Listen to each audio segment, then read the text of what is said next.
Today we are going to focus on the trunk area of my Infiniti M56. From the factory, it comes with a carpeted trunk mat, which is pretty effective as to what it was designed to do. It is easy to handle on the way out and on the way in. However, there are going to be some changes. This is mainly due to the nature of the projects that I involve myself with. They're mainly automotive in nature, and I'm talking about things like engine parts, brake parts, suspension parts, things that might be a little too hard on the carpeted area, and I personally don't like walking on eggshells around my own trunk. So, for that reason, I want to make this as close as possible to a pickup truck without actually buying a pickup truck. I want this to be a little more rugged. At the end of this video, you'll see me change from the factory style trunk mat to something a little more utilitarian.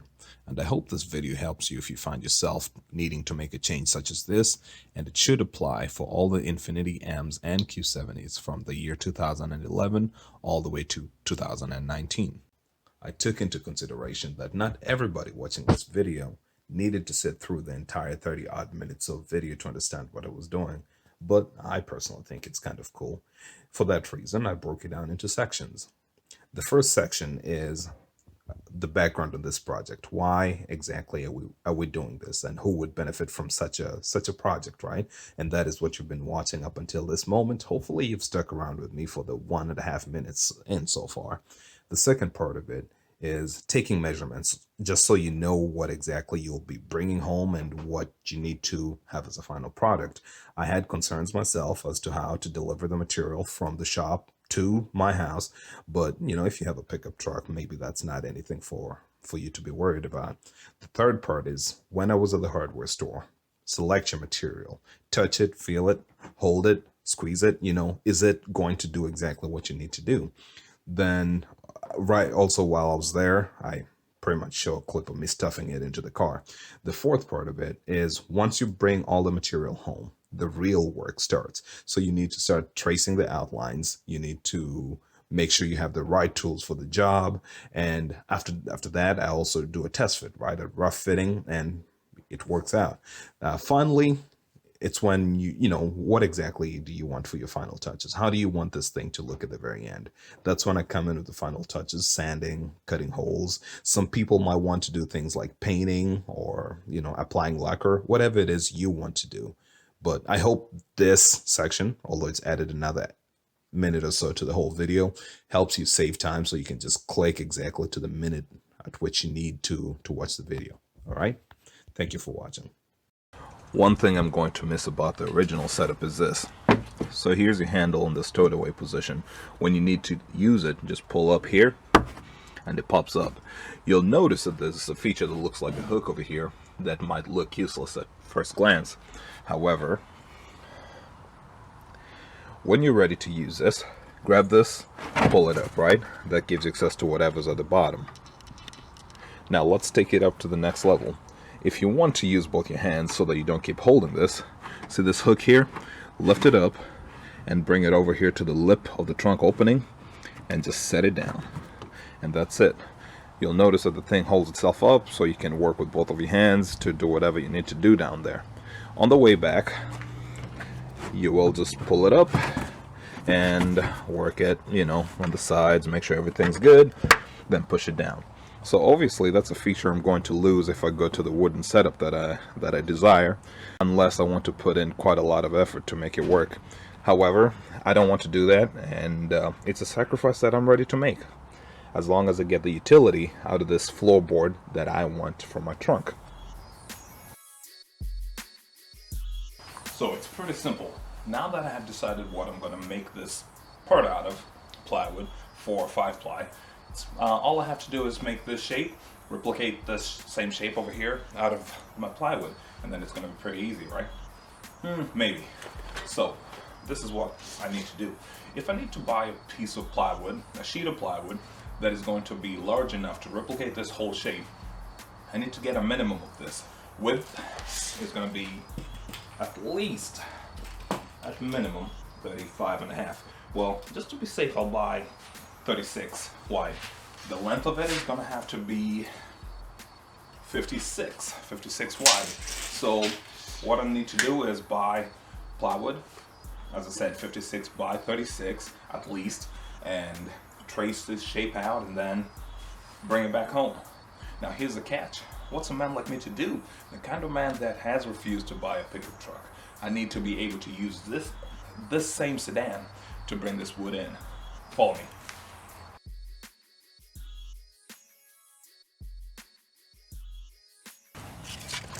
Door to door, the dimensions of my car allow me to carry up to 50, allowing this door to shut here, 52 inches wide, or rather 52 inches long, however you want to look at that. On the width side, you would get this center tunnel would be a limiting factor, depending on the piece of wood. But then the reality is that your door entrance is actually your biggest limiter. So it needs to be able to get into the car without damaging the seats and all that. So at that point, it is more like 38, 39. So now keep that in mind. We have to limit ourselves to 52 by 39. So this is the situation we find ourselves in. We're limited by 52 by 39, yet we need 36 by 56. Well, don't let a few inches here and there be a big stumbling block to the whole project. We're going to think about it a little creatively. For one, no one said that the whole piece has to be a single one-piece board. After all, remember, this even bent when we were making it, right? Of course, I prefer that it be as few pieces as possible, and for that purpose, I'm going to design it thus. I'll have 3 pieces. This is going to be one piece by itself.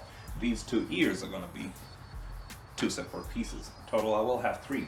That means that if I'm buying, I can buy any combination of dimensions. As for example, I could make sure that it is this dimension here, which is going to be, instead of 56, it's going to be 45. I could make it a 45 by 36. I could do it that way, which could be right here. It's 40, just a little over 45. Yes, these two are not exactly symmetrical. That's why I was taking measurements the other way. And I do have lots of lumber, so I will have spares with which to make anything else that I need. So again, don't let that be a big stumbling block to you. Just, it depends on how many pieces you want your floorboard to be. It could be 2, 3 pieces, you know. I've done it in the past where this was in 2 pieces over here, and then everything else was one huge piece. It just depends on what you're trying to do and what will serve you best. All right, I think it's time to go to the hardware store.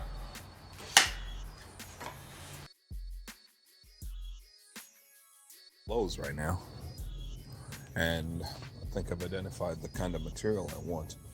This 5-ply over here is a little too thick. This 4-ply is pretty decent. Not exactly pretty on the outside, but the underside is decent looking. That's how I'd flip it, right? If it matters. I'm considering painting the thing, just so it doesn't stand out and look too wooden. Maybe even cover it in some felt, but I'm not sure. We'll just think about it as we go. So we've got that 19/32 for $17 for a 4x8 piece. That's more than enough to make what I need. Then you've got this one here, right? It's also 19/32, but can't remember what maybe the cat rating, I think that's what it is. I'm not really sure what's different about them really, but obviously this one looks a little prettier on both sides if I remember right. Alright, so this one will work pretty well. It's one of those you can't really go wrong with, right? So again, an 8x4 piece for $24 or $17, but I know they have another section, so let's walk there. Ooh, that looks good. Costs a little too much. Won't allow me to make any mistakes. Boy, they look good. Yeah, but not for what I'm trying to do with it. They have another section here where they sell the half boards. The prices are decent depends on the purpose, but as you can see, maybe they're just for convenience, man. The prices come, you know. So for example, this one here, it's a 15-30 seconds. Daylight robbery, man. I thought they had a 19-30 seconds. I bought a 15-30 seconds from them in the past, and again, for 14 bucks it wasn't too bad. So since they don't really have the one I need, I'll probably end up just buying off the very large one and cutting off pieces of it, because as I said, this, apart from being ridiculously priced, it's also a little too thick for what I want to use it for. So I'll go back to the large section and just end up picking something from there. It was worth a try, as I said.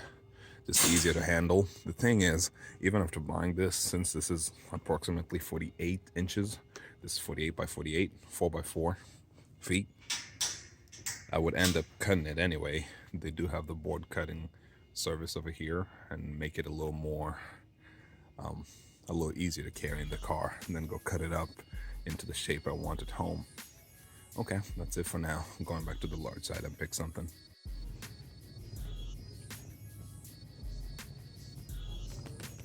I ended up with one of these $24 ones.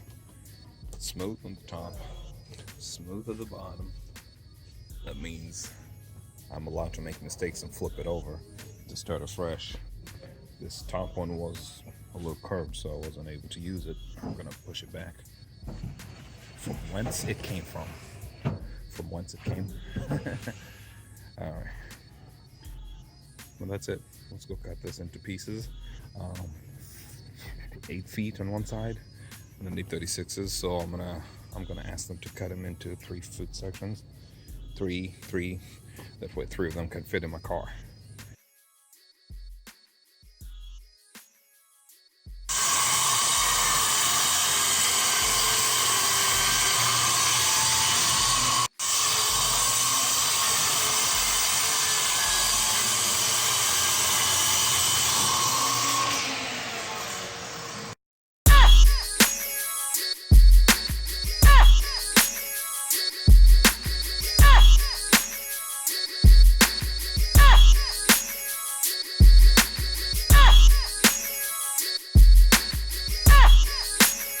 We are back home now, and the plywood is in the garage. The process is about to start.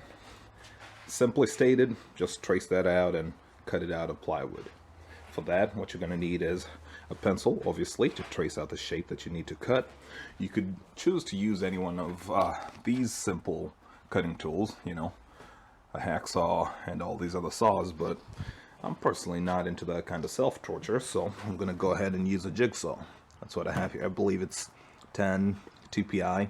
For essentially, that's all you need to make your shape. However, I want to make this just a little more user-friendly. So for that, I need my hole saw, which not necessary. That's just what I choose to use, and that's what I have the drill for. I have a tape measure, which is important throughout the process anyway. You need to know what measurements you're cutting to, and we'll be able to do that. And you don't necessarily need an engineer's square. You just need something that can take measurements and make a relatively straight edge, and that's what I have in hand. And obviously, because we're not too sophisticated here, we have 2 milk crates that we're going to use as our stand. Yes, I admit that my carpenter setup is not all that sophisticated, but I've been able to do some good in this garage with basic rudimentary carpentry tools. It doesn't look too bad. I'm pretty pleased with it. Anyway, without further ado,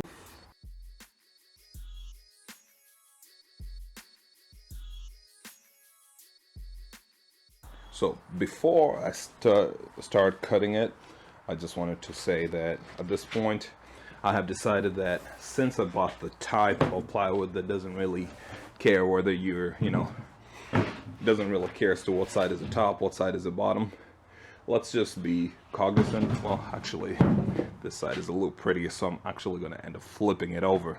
The reason is this, why that matters. This thing is not exactly symmetrical, right? The dimensions could be close. However, upon a closer examination, you'll notice that, for example, this side, this is the passenger side, is what, 11 1/4. The driver's side is just slightly less than 10 inches. So they're not exactly symmetrical. So what you should do, what I recommend you do, is make a decision as to what side should be cleaner. And two, what I'm going to do here is push this all the way to the end, and that's why I ended up putting the crates, so I can have this hanging off the edge, and then end up tracing everything around here. Mark here so that I can cut it. Mark here as well, draw a line, a straight line, and cut it. And then this is going to be the edge. Again, I want to trace it out so I can cut it out. Over the front, I'm going to just keep scooting this thing all the way to the top, and then that way, you know, less straight line cutting if I don't really have to do it, if that makes sense. So that is going to be my strategy. And then at the end of it all, I should be able to, well, I sure hope I will be able to come here, take this measurement, trace something out over here. You know, it's just going to be the same thing. So this is about 18 and a half, 18 and 3/4. I don't have it here per se, but I know that I'll be able to, well, I've got lots of wood over here, so I'll be able to get my 18, and I'll just make another one off a different piece. So that little piece off to the side is not going to match the pattern of the whole board, but it probably will not matter much if you, one, flip it, two, paint it, you know, or just get it really dirty that no one's really focused on, man, is the grain matching or not? So that's what we're gonna do. So for now, I will set the camera down and just keep working on tracing what I'm gonna end up cutting out.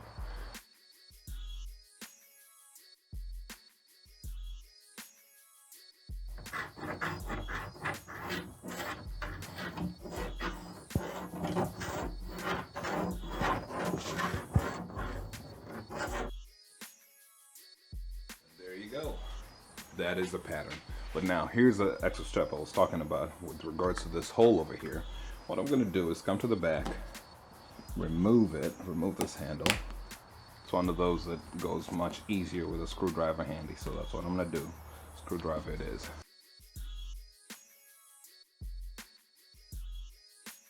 Okay, remove that, right? For that reason, I want to mark where this hole was and try to stay within the same parameters if possible. It doesn't have to be too crucial, but as I said, if you had removed that initially, the process would be that much easier. But all I'm going to do here is mark this.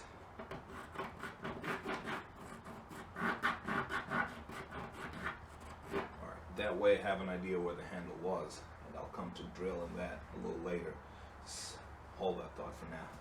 Okay, I'm going to go ahead and put this back.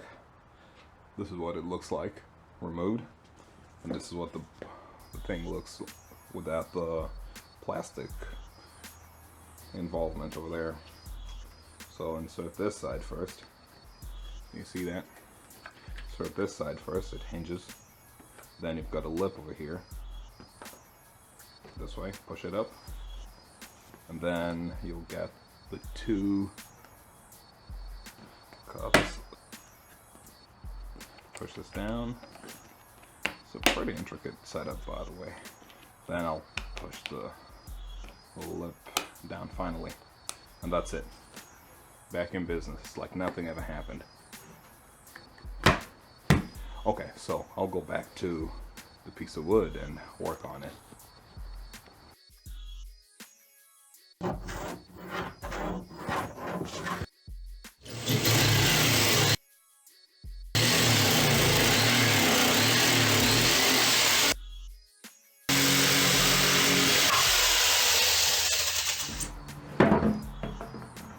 There we have it, part one.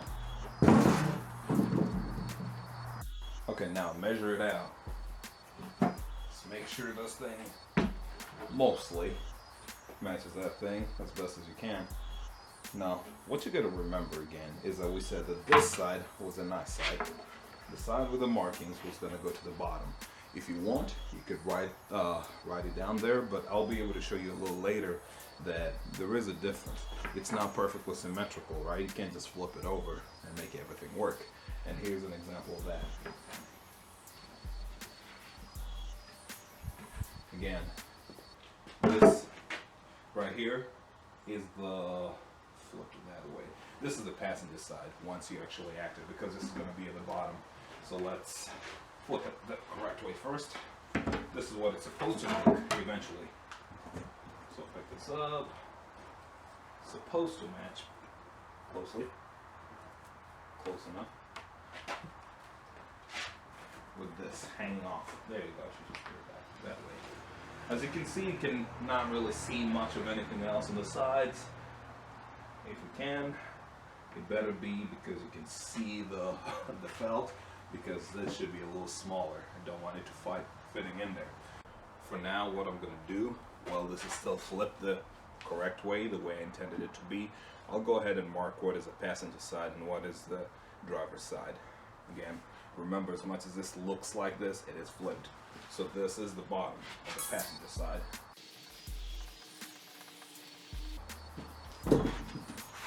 Good enough. So remember when I said that these parts are not symmetrical? I did pull out my tape measure, but here it is. So as I said, this is going to be the passenger side. So this is this. It matches pretty well. Pretty well, right? But when you bring this to the other side, to the driver's side, look at that. Sticks out. Let's flip it this way. When you bring it to the other side, it sticks up a little bit. So these are not equal. So that's just something to watch out for and be mindful of. All right. All right. Before we get too project crazy, I wanted us to work on this side, the driver's side. Make sure we did not forget to work on this one. So get our spare piece of wood, if you could call it that. Well, let's see, this one does not, it's not going to work. Worth a try though.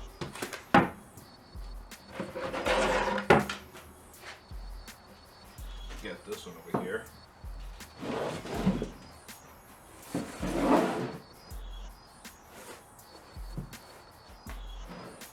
So I'm not exactly sure where the pattern should end. So what I'm going to do is this.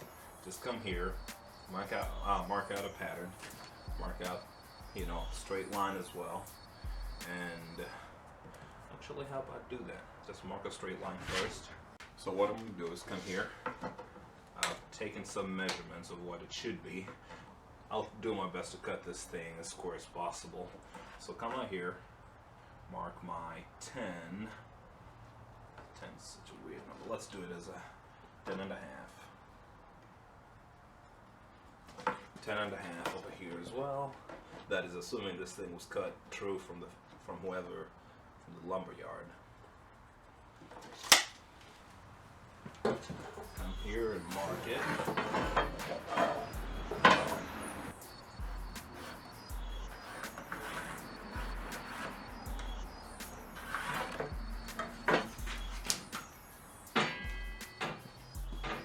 And after I've marked it, come here, try to align this part, the middle, right, to the line, so I can cut it along there.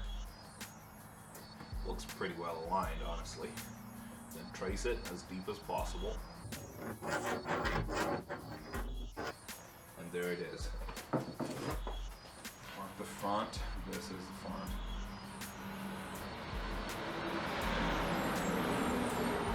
Driver's side. And remember, all the writing is happening at the bottom.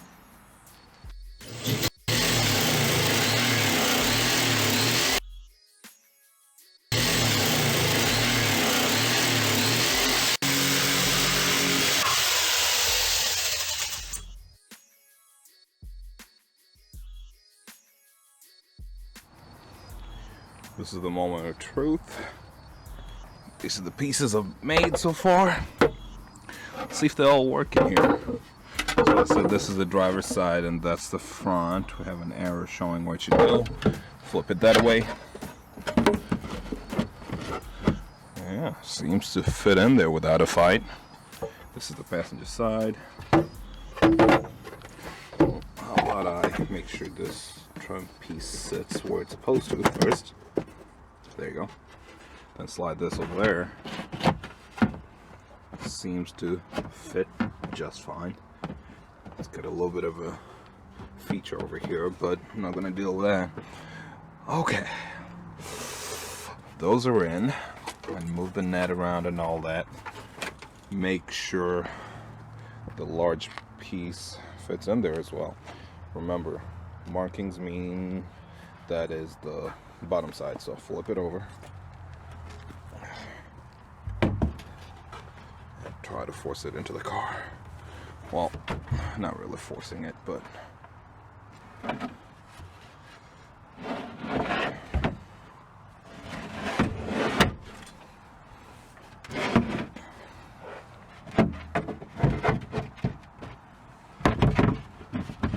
nice and easy. I can already tell that there's going to be a problem because of this net over here. I'm going to move it, net out of the way, push it forward, and then push it back again. If you can find grip somewhere. Nice. Look at the clearance. This is good. No huge ugly gaps. It sits exactly where it's supposed to be. As I said, this pattern is going to look pretty and all belongs there. This one's a little odd. Actually, it doesn't look that bad. I think I might have accidentally ended up somehow with, you know, because I cut a huge board and they don't look too off. Anyway, so that's it. And because of that marking I made at the bottom of the square, I want to get a handle over here. So I can pull it up just like this one was initially. And these, I want to get a handle for these as well, so I can remove them a little easier than the factory one was. On both sides I'll get some sort of a handle, just slot something. And I'm also going to pay some attention to this part over here.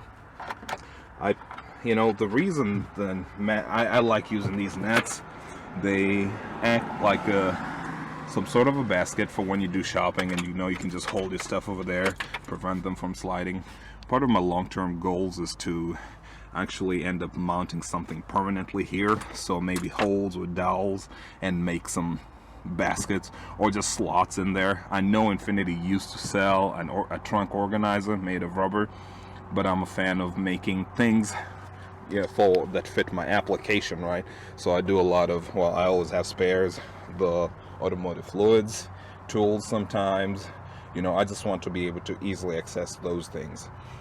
In previous cars, when I did this for my Maxima, and I never bothered to, I guess, make a video. Back then I wasn't really making videos. I ended up cutting this in half. It was actually a one piece, but I cut that in half because the Maxima trunk allowed me to do that. It was really long, and so I just ended up getting something to fold up whenever I needed to access things at the bottom. It seems like with those cars I was actually digging into my spares quite a lot. But so for now, that's the plan, is that over here it fits just fine the way I want it to be. I'm gonna get a handle and also try to find a way to make it integrate a little better with these hooks over here. You could remove them, and when you remove them you can just, you know, lean this over, you know, lay them down. But I prefer to have them functional so that I can still be able to get them. Or maybe it doesn't really matter, because at the end of the day I'm not really opening this thing up and down all day, right? So this one I'm not gonna have the foam at the bottom like the factory little cardboard piece had, because this is gonna be pretty rigid and should be able to hold all the heavy objects I intend to carry in here.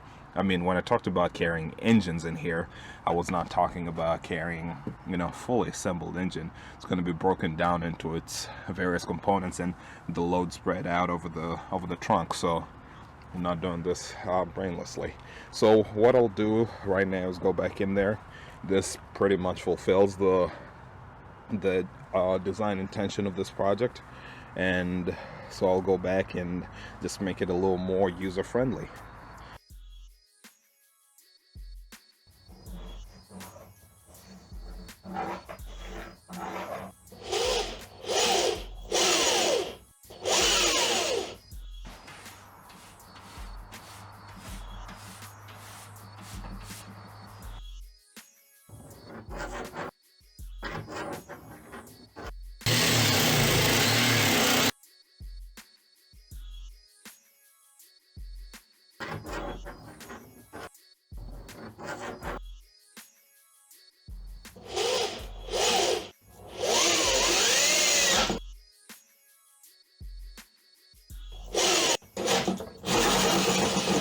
Of course, hand safety is always important, but I'm getting to the part of the project where hand safety is even more crucial.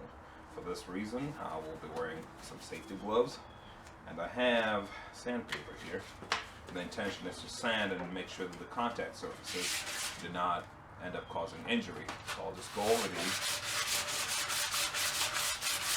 A Dremel might be one way to go, but like I said, some coarse sandpaper to be able to do the trick.